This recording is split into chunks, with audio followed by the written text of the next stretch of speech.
When Abram was 99 years old, the Lord appeared to him and said, "I am God Almighty.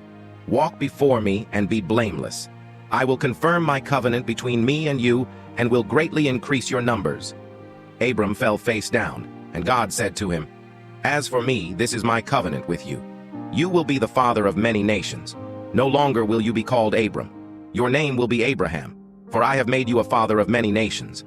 I will make you very fruitful. I will make nations of you, and kings will come from you.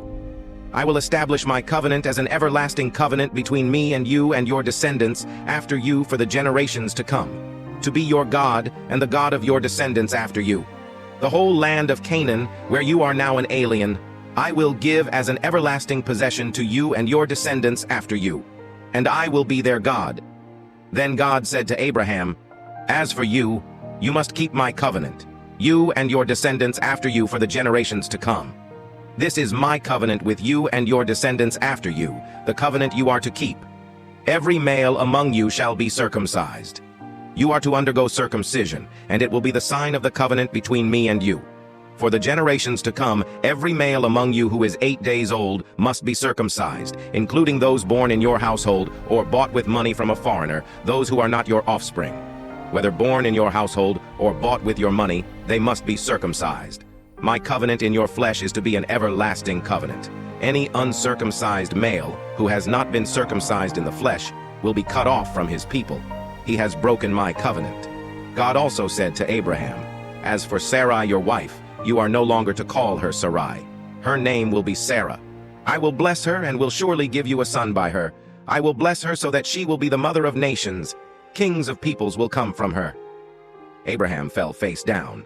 He laughed and said to himself, "Will a son be born to a man 100 years old? Will Sarah bear a child at the age of 90? And Abraham said to God, "If only Ishmael might live under your blessing." Then God said, "Yes, but your wife Sarah will bear you a son, and you will call him Isaac. I will establish my covenant with him as an everlasting covenant for his descendants after him. And as for Ishmael, I have heard you. I will surely bless him. I will make him fruitful, and will greatly increase his numbers. He will be the father of 12 rulers, and I will make him into a great nation. But my covenant I will establish with Isaac, whom Sarah will bear to you by this time next year." When he had finished speaking with Abraham, God went up from him.